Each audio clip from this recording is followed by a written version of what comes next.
চামড়াটা যখন কাটা হয় তখন আবার এই যে স্তনগুলা করা লাগে, ব্লেড দিয়া স্তনগুলা সুন্দর করে যেরকম ওই যে কোরবানির গরু করা লাগে এরকম চামড়াটা ছাড়াইয়া তখন তাদের এটা আবার উঠাইতে হয়। কিন্তু এই যে রিপগুলা যেটি ছাটনি কই আমরা, হ্যাঁ এই যে এই পাথরগুলা তখন এন থেকে দেখা গেছে এই পর্যন্ত কাটা লাগে, এটা আর উঠাইয়া তারপরে এটার ভিতরে হচ্ছে আর সব আমাদের এই আলামিন ভাই, আপনার মহিলাদের লাশ যে আপনারা যখন কাটেন সেক্ষেত্রে তো আপনি অনেক সময় মানে অনেক কষ্ট মানে পান বা বিব্রত হন যে মহিলার যে পুরো বডিটা আপনাকে দেখা লাগছে। প্রচুর প্রচুর, কারণ আমাদেরও তো মা বোন আছে। হ্যাঁ হ্যাঁ, তখন এই ক্ষেত্রে আপনাদের মানে অবস্থাটা কেমন হয়? যেমন আপনার তো দেখা গেছে মা বোন তারা যদি এরকমই হয় তা তো ফেসটা মানে অবশ্যই তখন তো তাদেরকে যখন তাদের বুকের উপর ছুরি চালাতে গেলে তো তখন নিজের মা বোনের ছবির সামনে বাইসা আসে। এরকম কি কখনো কষ্ট লাগছে যে? হ্যাঁ, এগুলো প্রচুর প্রচুর, এগুলো কষ্ট লাগছে দেখে তো আর কি যে ওই অন্তত ওই কাজটা বাদ দিয়ে দিছি। আচ্ছা, একটু বলেন যে কি জন্য আপনার এই মর্গে থেকে মানে আপনার না, মর্গে থেকে এটা আমার প্রায় এই করোনার সময় মানুষের ডরে ভয়ে এই কাজ করছে না, তখন আমি আল্লাহর উপরে ভরসা করে আমি মর্গ প্রায় 7-8 মাস চালাইছি একাই।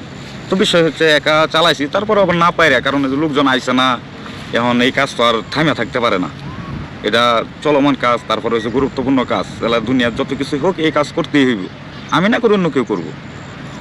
ঠিক আছে, ওই ক্ষেত্রে দেখা গেছে যখন একটা মহিলা মানুষ এই আমরা আলামত যেটা বলি ওগুলো হচ্ছে কাপড় চোপড়, এখন কাপড় চোপড় না খুললে দেখা গেছে যে এটা কাটা ছিঁড়ার কাজও করা যাবে না, বাধ্যতামূলক আমাদের আগে কাপড় চোপড় খুলতে হয়। কাপড় চোপড় খুলিয়া এই উলঙ্গ অবস্থায় তারপরে তারে ওই পোস্টমর্টম করা লাগে, কাটা ছিঁড়ার কাজ করা লাগে, তখন খুব খারাপ লাগে যে তখন ভাই শরীরে কি মনে করেন আপনার ওই এইভাবে ধরেন মানে নর্মালি মানে আপনার যেভাবে একটা মানুষকে ধরা লাগে সেভাবেই ধরেন নাকি? নর্মালি, কিন্তু বিষয়টা হচ্ছে নর্মালি ধরলে তো আর ওটা মৃত মানুষ, নর্মালি ধরলে কি আর অন্যভাবে ধরলে কি, বিষয়টা হচ্ছে এরকম যে যখন কিনা এই উলঙ্গ অবস্থায় তার মুখের দিকে চোখ যা বা তার ওই বুকের উপর দিয়ে ছুরি চালাইতে হয় তখন খুব কষ্ট লাগে যে আজকে এই জায়গায় যদি আমার বোন থাকতো আমি কি করতাম, যখন এই জায়গায় আমার মা থাকতো তখন আমি কি করতাম, কারণ এটা এরকম একটা কাজ একদিনের বাচ্চারও ছাড় দেওয়া হয় না, একদিনের বাচ্চা হইলেও তারা কাটাছিড়া করা লাগে, এই হচ্ছে আর কি বিষয়, সব দিক দিয়ে বিবেচনা করে আমি আর কি এই কাজটা থেকে এটা কি ভাই ওই যে মানে যখন মানে বুকের মাঝ বরাবর কাটেন মহিলাদের, হ্যাঁ দুইটা পার্ট কি দুই পাশে সরাই ফেলান না? দুইটা পার্ট চামড়াটা যখন কাটা হয় তখন আবার এই যে স্তনগুলা করা লাগে, ব্লেড দিয়া স্তনগুলা সুন্দর করে যেরকম ওই যে কোরবানির গরু করা লাগে এরকম চামড়াটা ছাড়াইয়া তখন তাদের এটা আবার উঠাইতে হয়। কিন্তু এই যে রিপগুলা যেটি ছাটনি কই আমরা, হ্যাঁ এই যে এই পাথরগুলা তখন এন থেকে দেখা গেছে এই পর্যন্ত কাটা লাগে, এটা আর উঠাইয়া তারপরে এটার ভিতরে হচ্ছে আর সব আমাদের এই বডিটা যে আছে এটা হচ্ছে একটা ঘাট, যে ওটিতে ঘাট দিয়ে রাখে। এটা শুধু মানে মহিলাদের ক্ষেত্রে?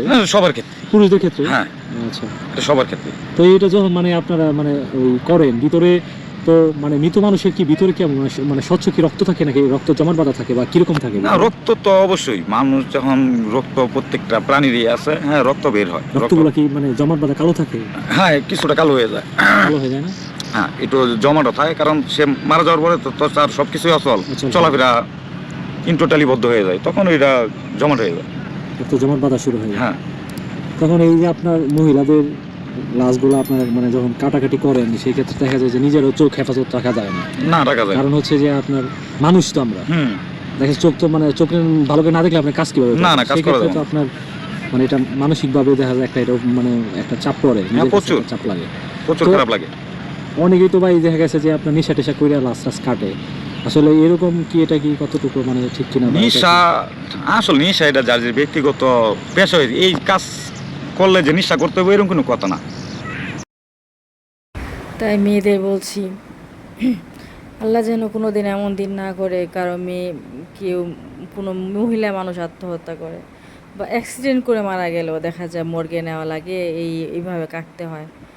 তো আল্লাহ যেন এই দিন কারো না করে, আল্লাহর কাছে ফরিয়াদ করি আল্লাহ এই দিন কারো করো না, যে এইভাবে বেজ্জতি আহার এই ইজ্জত আমরা এক স্বামীর ছাড়া দুই স্বামীর দেখাইতে চাই না, তার মধ্যে যদি এরকম হয় যে মর্গের অন্য পুরুষ এইভাবে কাটা ছেঁড়া কীভাবে হাতাহাতি এগুলো কিভাবে সম্ভব? তার মধ্যে কিছুদিন আগে একটা চট্টগ্রাম মেডিকেল কলেজের মর্গের এই লোক পাহারা দেয়, সে কোনো যুবতী মেয়ে লাশ গেলেই সে ধর্ষণ করে, কিভাবে সম্ভব আল্লাহ?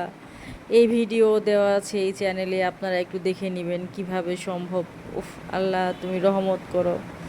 দুনিয়াটা এত তাড়াতাড়ি শেষ হয়ে যাবে, এই জন্যই জানেন শেষ জমানা চলে আসছে। কী যে হবে দুনিয়াতে আল্লাহই একমাত্র জানে। তাই বলছি, কোনো মা বোনের ইজ্জত এভাবে যেন নষ্ট না হয়, এভাবে যেন নিলাম হয়ে না যায়। মরার পরেও মেয়েরা সুরক্ষিত না, মরার পরেও মেয়েদের ইজ্জত নষ্ট করে, এর চাইতে পাষণ্ড, এর চাইতে পশু এই পৃথিবীর বুকে আছে। তাই বলি, কোনো মেয়ে আত্মহত্যা করো না, কোনো বোন আত্মহত্যা করো না। আত্মহত্যা কেন করবা? এই জীবনটা অনেক মূল্যবান। একজনের উপর জিদ করে আত্মহত্যা করবা, সে বেঁচে যাবে, তুমি মরে যাবা, তোমার জীবনটাই যাবে। তুমি সারা জীবনের জন্য, আমরা যতটা জানি যে আত্মহত্যা যারা করে তারা নাকি কোনোদিন জান্নাতে যাবে না, এরকম শুনছি হাদিসে। তাই বলতেছি যে কেউই করে না, আল্লাহ নাকি তাদের রুহকে এই করে না, এই দুনিয়াতেই নাকি ওই রুহগুলো উঠতে থাকে কিছু ওদের মানে কী যে শাস্তি আল্লাহ একমাত্র জানে, অত ভালো বলতে পারি না। তবে সবার কাছে একটাই অনুরোধ, কেউ আত্মহত্যা করো না, কেউ আত্মহত্যা করো না জীবনে, কখনো খারাপ কাজে লিপ্ত হইও না। তাই মেয়েদের বলছি, আল্লাহ যেন কোনো দিন এমন দিন না করে কারো মেয়ে, কেউ কোনো মহিলা মানুষ আত্মহত্যা করে বা অ্যাক্সিডেন্ট করে মারা গেলেও দেখা যায় মর্গে নেওয়া লাগে, এইভাবে কাটতে হয়। তো আল্লাহ যেন এই দিন কারো না করে, আল্লাহর কাছে ফরিয়াদ করি, আল্লাহ এই দিন কারো করো না। যে এইভাবে বেজ্জতি, আহা, এই ইজ্জত আমরা এক স্বামীর ছাড়া দুই স্বামীর দেখাইতে চাই না। তার মধ্যে যদি এরকম হয় যে মর্গের অন্য পুরুষ এইভাবে কাটা ছেঁড়া, কীভাবে হাতাহাতি, এগুলো কিভাবে সম্ভব? তার মধ্যে কিছুদিন আগে একটা চট্টগ্রাম মেডিকেল কলেজের মর্গের এই লোক পাহারা দেয়, সে কোনো যুবতী মেয়ে লাশ গেলেই সে ধর্ষণ করে, কিভাবে সম্ভব আল্লাহ? এই ভিডিও দেওয়া আছে এই চ্যানেলে, আপনারা একটু দেখে নেবেন কিভাবে সম্ভব। উফ আল্লাহ, তুমি রহমত করো। দুনিয়াটা এত তাড়াতাড়ি শেষ হয়ে যাবে, এই জন্যই জানেন শেষ জমানা চলে আসছে। কী যে হবে দুনিয়াতে আল্লাহই একমাত্র জানে। তাই বলছি, কোনো মা বোনের ইজ্জত এভাবে যেন নষ্ট না হয়, এভাবে যেন নিলাম হয়ে না যায়।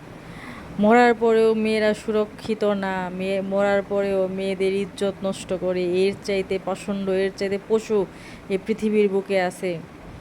তাই বলি, কোনো মেয়ে আত্মহত্যা করো না, কোনো বোন আত্মহত্যা করো না। আত্মহত্যা কেন করবা? এই জীবনটা অনেক মূল্যবান। একজনের উপর জিদ করে আত্মহত্যা করবা, সে বেঁচে যাবে, তুমি মরে যাবা, তোমার জীবনটাই যাবে। তুমি সারা জীবনের জন্য, আমরা যতটা জানি যে আত্মহত্যা যারা করে তারা নাকি কোনোদিন জান্নাতে যাবে না, এরকম শুনছি হাদিসে। তাই বলতেছি যে কেউই করে না, আল্লাহ নাকি তাদের রুহকে এই করে না, এই দুনিয়াতেই নাকি ওই রুহগুলো উঠতে থাকে কিছু ওদের মানে কী যে শাস্তি আল্লাহ একমাত্র জানে, অত ভালো বলতে পারি না। তবে সবার কাছে একটাই অনুরোধ, কেউ আত্মহত্যা করো না, কেউ আত্মহত্যা করো না জীবনে, কখনো খারাপ কাজে লিপ্ত হইও না। তাই মেয়েদের বলছি, আল্লাহ যেন কোনো দিন এমন দিন না করে কারো মেয়ে, কেউ কোনো মহিলা মানুষ আত্মহত্যা করে বা অ্যাক্সিডেন্ট করে মারা গেলেও দেখা যায় মর্গে নেওয়া লাগে, এইভাবে কাটতে হয়। তো আল্লাহ যেন এই দিন কারো না করে, আল্লাহর কাছে ফরিয়াদ করি, আল্লাহ এই দিন কারো করো না। যে এইভাবে বেজ্জতি, আহা, এই ইজ্জত আমরা এক স্বামীর ছাড়া দুই স্বামীর দেখাইতে চাই না। তার মধ্যে যদি এরকম হয় যে মর্গের অন্য পুরুষ এইভাবে কাটা ছেঁড়া, কীভাবে হাতাহাতি, এগুলো কিভাবে সম্ভব? তার মধ্যে কিছুদিন আগে